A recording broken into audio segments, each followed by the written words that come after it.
Hey everybody, Dean Graziosi. Welcome to the Weekly Wisdom, and this is part 2 of a 2-part series on money.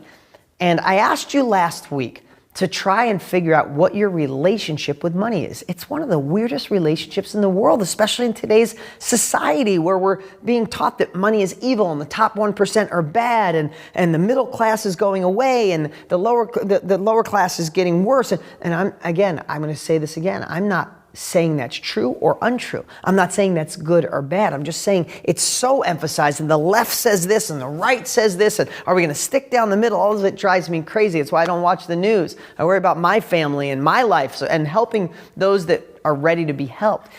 But with that, it's like money has got this negative thing, your relationship. I was saying last week, if money was on one couch and you were on the other and I was the counselor and I was the money counselor instead of the relationship counselor or therapist, what is it about money? Do you despise it? Are you jealous of it? Do you hate it? Do you want it? Do you love it? Right? So I want you to find out what that relationship was, because the crazy part, most people have this weird relationship with money, but it's the thing that stresses you out the most. It's the thing you worry about. It's the thing you fight with your spouse about and your kids about and your parents about. It's the thing that causes anti-anxiety medication and ulcers.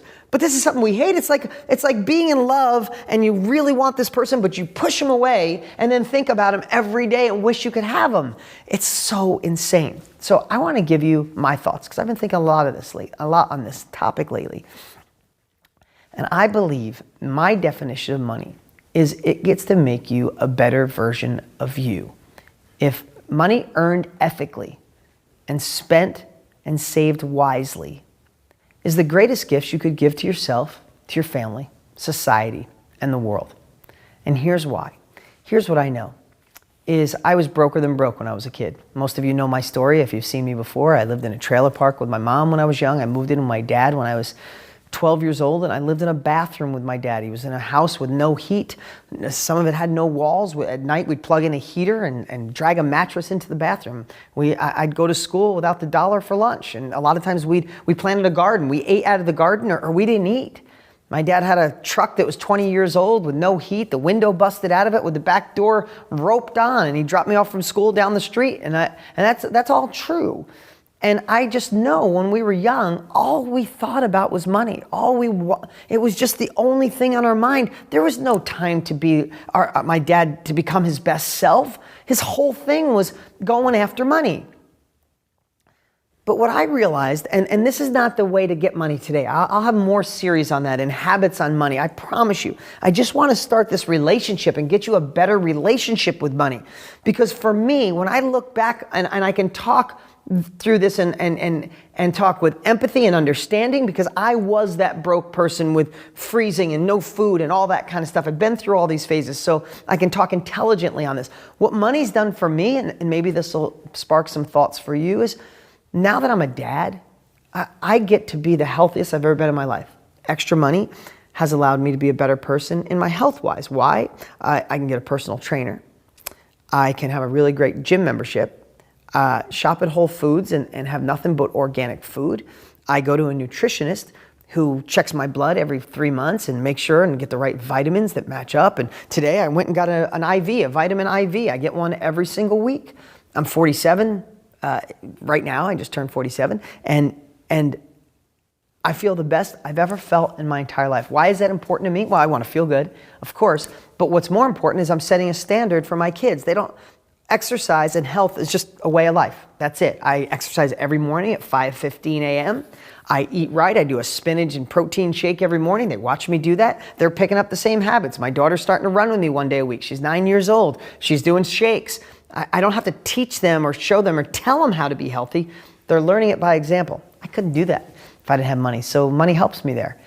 Money, when you can cut a check for a problem, it goes away. I've helped my stepdad through a medical situation that he could never had done if there wasn't money for it. I cut a check for that problem, it went away. I retired my parents when they were getting older and didn't have the money or the resources. I cut a check for that problem, it went away.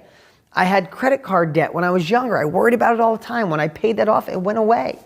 This week, anonymously, I'm paying someone's debt off, about $12,000 in debt. They're stressed out of their mind, incredible human being, taking care of 2 young kids, doesn't know where the next meal is going to come because of all these bills. I'm paying off all those debts anonymously and going to give them enough to live for a year. There was a problem. I cut a check for it. So that makes me a better person in my heart. I cut checks all year for people, a lot of times anonymously. I don't brag about it each week. I get to be a better dad. Yesterday, I found out my kids were going to the park at 2 o'clock in the afternoon on a play date, or 3 o'clock, as soon as they got done with school at 3 o'clock. You know what I did? I packed up and I grabbed the football and I went and played football with them for 3 hours. I coach my son's baseball team. I go on dates with my daughter. I get to be the dad I always dreamed about. I get to read a personal development or an inspirational or spiritual book. Every 10 days I read a new book. Never did that. I didn't read any books. Up until 7 years ago, I hardly read any books in my life, just no time. So this sounds like I'm just bragging. And then if you're watching, you might go, oh, great, Dean, you got a wonderful life. No, I want to give you the tools to make more money. But before we get there, if you have a horrible relationship with money, you're going to keep pushing it away. If you resent it, if you despise it, if money's evil to you without you realizing, you're never going to attract it, never bring it to your life, but you're still going to be stressed about it. So this is a video, this is a wake-up call to find out how you could be a better human being, not just buy the Mercedes and the big house and be a big shot and impress your friends. That shit means nothing, excuse my language, but it means nothing. It doesn't make you a better person to have things.